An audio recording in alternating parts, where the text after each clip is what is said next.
मीरपुर नाम के शहर में तेजस अपनी पत्नी नीरू के साथ रहता था। पति पत्नी दोनों ही नौकरी करते थे। एक दिन तेजस गांव अपनी माँ के पास फोन करता है। हेलो, प्रणाम माँ। जीते रहो माँ, तुम दादी बनने वाली हो।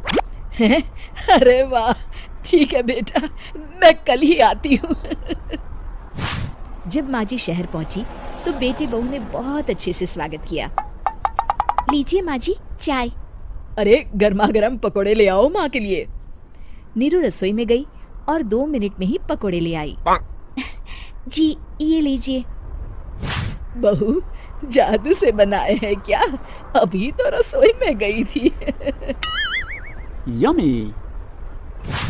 माँ जी, शीला रसोई में पकोड़े तल रही है, मैं बस लेकर आई।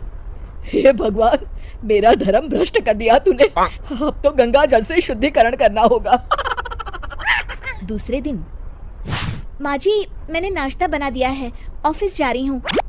पर अभी तो घर का सारा काम पड़ा है। शीला आती ही होगी, झाड़ू पोछा बर्तन कपड़े वो सब कर लेगी। हमारे जमाने में घर का सारा काम हम ही करते थे। जी माँ जी, आप बहुत होशियार हैं, मैं घर ऑफिस दोनों नहीं संभाल पाती। तो जरूरत क्या है घर से बाहर जाकर चाकरी करने की?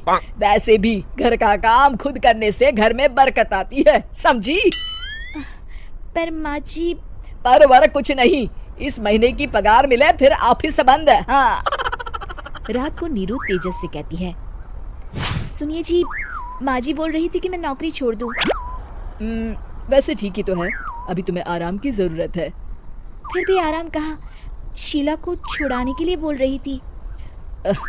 तो अब 24 घंटे में इतना काम तो कर ही सकती हो। पर जॉब पसंद है मुझे, घर पर मन नहीं लगेगा। अगले दिन जब दोनों ऑफिस के लिए निकल रहे थे, मेरी तो कोई कीमत ही नहीं है इस घर में। माँ जी आजकल महंगाई बहुत है, रहन सहन भी बदल गया है, दोनों नौकरी करते हैं तभी ठीक रहता है। अच्छा, तू कहना क्या चाहती है? मेरा बेटा तुझे बिठा के खिला नहीं सकता? तू ही इस घर का खर्च चला रही है, हैं? नहीं माँ जी, मेरा वो मतलब नहीं था। मतलब खूब समझती हूँ, ये बाल धूप में सफेद नहीं किए मैंने। हाँ। अब तो ये रोज का काम हो गया था। तेजस भी रोज की झिकझिक से परेशान हो गया था। एक दिन उसने कहा, नीरू, वैसे भी तुम्हें मैटरनिटी लीव मिलने वाली है, तो अभी से ही छुट्टी ले लो। पर क्या, मेरी सैलरी अच्छी खासी है। आखिर नीरू ने रिजाइन कर दिया। जब बच्चा हुआ तो घर में सब बहुत खुश हुए। कुछ दिनों बाद तेजस फाइल देख रहा था। क्या हुआ तेजस, कुछ परेशान लग रहे हो? हाँ, वो हमारी जितनी सेविंग्स थी वो तो हॉस्पिटल में और छठी के फंक्शन में खत्म हो गई है नीरू। और अभी वैसे मंदी चल रही है तो मैं बोल रही थी कल मुन्ना को हेपेटाइटिस का टीका लगवाना है। नीरू, क्या पोस्टपोन नहीं कर सकते? नहीं जी, बिल्कुल नहीं। अब तेजस को समझ में आ रहा था कि उससे गलती हुई है। पैसों की कमी का असर घर के माहौल पर भी पड़ रहा था। अगले दिन, बेटा मेरा चश्मा और ये दवाइयाँ ले आना, पर्चा देते हुए माँ जी ने कहा। जी। तेजस, मुन्ना के लिए दूध का डिब्बा और डायपर भी ले आना, और ये किराने के सामान की लिस्ट है, इसे भी लाना है। तेजस गुस्से में लिस्ट मरोड़ कर फेंकता है और चिल्लाता है, पैसे क्या पेड़ पर उगते हैं? ये ले आना, वो ले आना। अरे पर ये जरूरत का सामान ही है। वो गुस्से में बिना कुछ कहे ऑफिस चला गया। अरे अरे लंच तो ले जाइए। नीरू दौड़कर डिब्बा पकड़ाती है।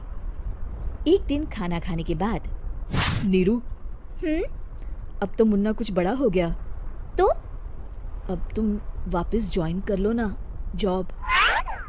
पर इस रिसेशन में जॉब मिलना बहुत मुश्किल है। ट्राई तो करो। फिर मुन्ना? माँ जी है ना, और एक फुल टाइम मेड भी लगा लेंगे। पर माँ जी, उन्हें तो पसंद नहीं। तभी माँ जी वहाँ आ जाती है और प्यार से नीरू के सर पर हाथ फेरते हुए बोलती है, अब मेरी समझ में आ गया बहू, पहले के और अब के समय में अंतर है। तुम काम शुरू करो, मुन्ना की जिम्मेदारी मेरी। मेरी प्यारी माँ जी।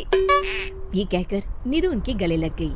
शिक्षा परिवर्तन संसार का नियम है, हमें भी समय के साथ चलना चाहिए। उम्मीद है कि आपको हमारी ये कहानी पसंद आई होगी। कृपया हमारे चैनल को सब्सक्राइब करें और सभी अपडेट्स के लिए बेल आइकन जरूर क्लिक करें। और हाँ, वीडियो लाइक और शेयर करना मत भूलिएगा। Bye bye.